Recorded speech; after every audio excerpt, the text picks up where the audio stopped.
चालाक गिलहरी, सिस्त लोमड़ी और सुनहरी जंगल का इम्तिहान। घुने सरसब्ज और खूबसूरत जंगल में एक नन्ही सी गिलहरी रहती थी जिसका नाम चमकी था।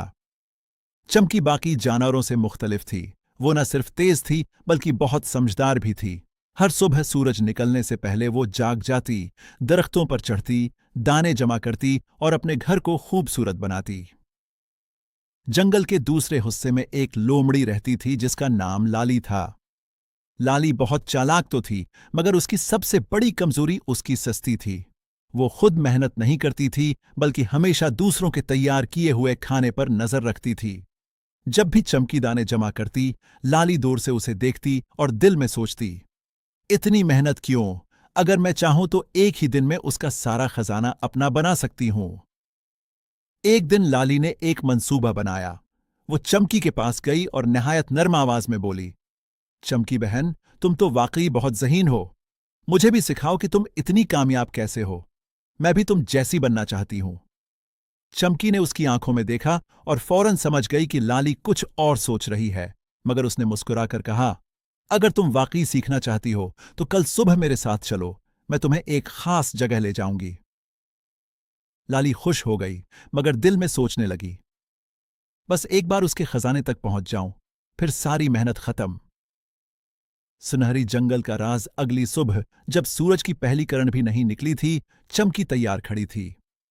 लाली बड़ी मुश्किल से नींद से उठी, आंखें मिलती हुई चमकी के साथ चल पड़ी। वो दोनों जंगल के इस हिस्से में पहुंचे जहां बहुत कम जानवर जाते थे। वहां एक अजीब और गरीब जगह थी जिसे सुनहरी जंगल कहा जाता था। दरख्तों के पत्ते हल्की सुनहरी रोशनी में चमक रहे थे और हवा में एक अजीब सा जादुई सुकून था। चमकी ने कहा, यहां हर इस जानवर को कामयाबी मिलती है जो खुद मेहनत करता है, लेकिन जो धोखा देता है उसे यहां कुछ नहीं मिलता। लाली ने दिल में हंसी दबाई, ये सब कहानियां हैं, असल खजाना तो कहीं और होगा। इम्तिहान शुरू हुआ। चमकी ने एक ऊंचे दरख्त की तरफ इशारा किया जिस पर बड़े बड़े रसीले फल लगे थे। अगर तुम वाकई सीखना चाहती हो तो इन फलों को हासिल करो। लाली ने कोशिश की। उसने दरख्त पर चढ़ने की कोशिश की मगर फिसल गई।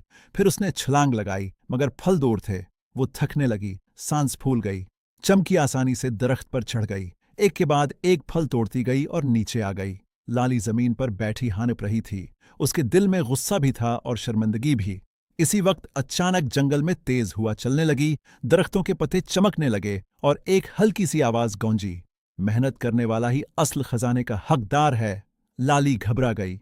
सच का सामना चमकी ने नरमी से कहा, लाली, तुम मुझे धोखा देना चाहती थी ना? लाली चौंक गई। उसने सिर झुका लिया। मैं बस आसान रास्ता चाहती थी। चमकी बोली, आसान रास्ता हमेशा मुश्किल अंजाम देता है। अगर तुम वाकई कामयाब होना चाहती हो तो तुम्हें खुद मेहनत करनी होगी। लाली की आंखों में आंसू आ गए। इसे अपनी गलतियों का एहसास हो गया था। बदलाव की शुरुआत। इस दिन के बाद लाली ने खुद को बदलने का फैसला किया। शुरू में उसे बहुत मुश्किल हुई। वो जल्द थक जाती, कई बार गिर जाती, मगर उसने हार नहीं मानी। चमकी उसकी मदद करती रही। दिन गुजरते गए और आहिस्ता आहिस्ता लाली ने मेहनत करना सीख लिया। एक दिन वही दरख्त जो पहले इसके लिए नामुमकिन था, अब वो आसानी से इस पर चढ़ गई और अपने लिए फल तोड़ लाई। चमकी मुस्कुरा रही थी। लाली ने खुश होकर कहा, आज मुझे समझ आया, असल खुशी दूसरों का हक छीनने में नहीं बल्कि अपनी मेहनत से हासिल करने में है। खुशगवार अंजाम। अब लाली एक नई लोमड़ी बन चुकी थी। वो न सिर्फ खुद मेहनत करती थी बल्कि दूसरों की मदद भी करती थी। चमकी और लाली बेहतरीन दोस्त